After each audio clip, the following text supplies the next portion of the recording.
they don't, and they started going on their own, and they started golfing. They just ditched the kids and up at home, they started golfing. So Dad always had a famous saying. This is something he said all his life. He always said, kids, I want you to have commitment, dedication, and moral fiber. He said that all the time. He wanted us to get A's all the time. He wanted us to be committed.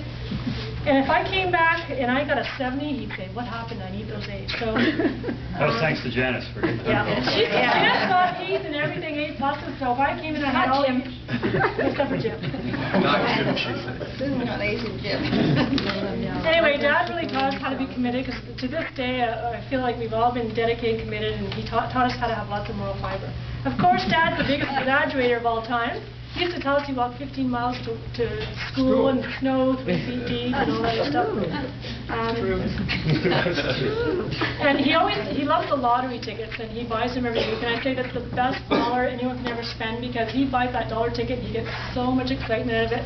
Every time he wins $10, he calls us to tell us he won $1 million. That was $2, sorry, it's $2. But so every year I get him lottery tickets for his birthday, and you think it was $1 million. And he says he's won $1 million, but he never does. What's the most he won? $10? Yeah. Daddy, do you know, was a golfaholic.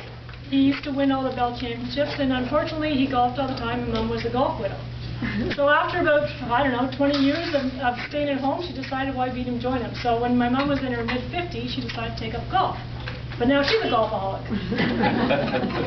Dad was a great coach, though, and Mom, when she first started golfing, actually won a few of the D championships. So it was due to the I won the C one. Oh, the C, okay. Dad was so much into golf, he used to miss all the family events, and he missed my university graduation. I didn't mind that so much, but I told him when I got married, I said, Dad, write that in your calendar, you're coming to my wedding. So he didn't miss my wedding for golf.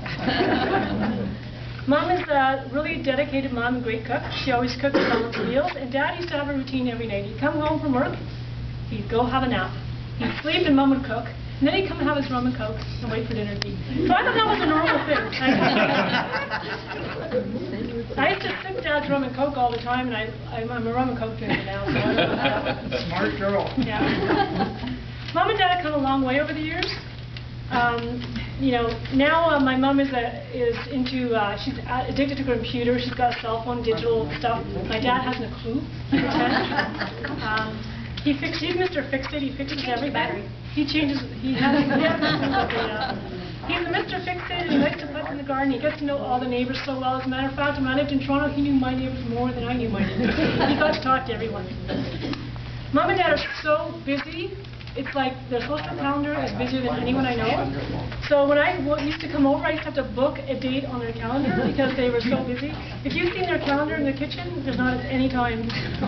They've got dinners and golfs. And anyway, overall, Mom and Dad are great parents, and their ongoing support has been great. And whenever I'm feeling down, I go to my parents' house. My dad comes over and brags about how wonderful we all are. So 50 years, here's a toast to you, Mom and Dad. That's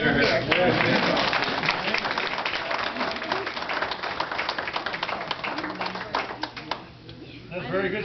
Susan said, I don't like to talk, I'm shy, I don't want to say very much. So thank you much. Wow. Janice just mentioned, you know, how my parents met. Susan talked a little bit about growing up as kids.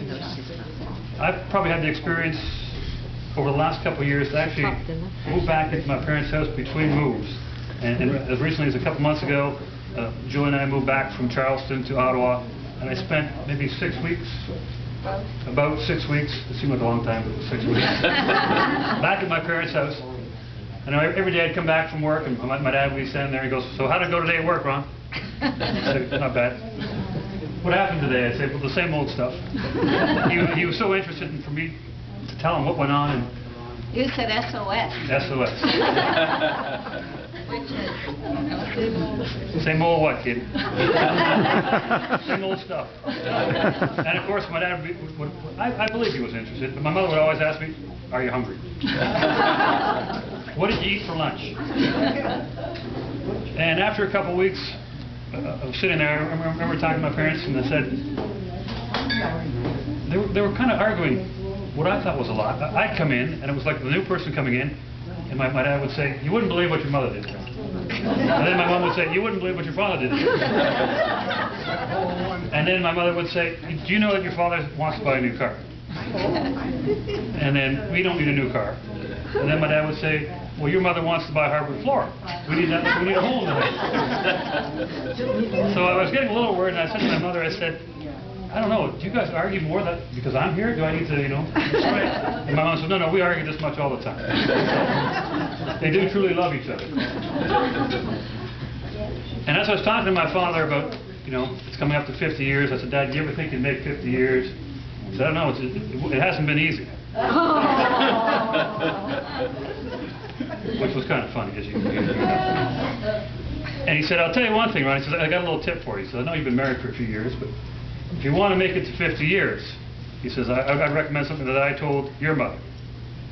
I said, what was that, Dad? He said, well, when I got married, he said, it was pretty simple. He said, I made a deal with your mother that I would make all the major decisions in the house, and she would make all the minor decisions. And I said, well, that doesn't sound too good. So I got thinking about it, and I said, well, Dad, how many major decisions have there been? He looked at me, and he was kind of counting. He says, there haven't been any yet.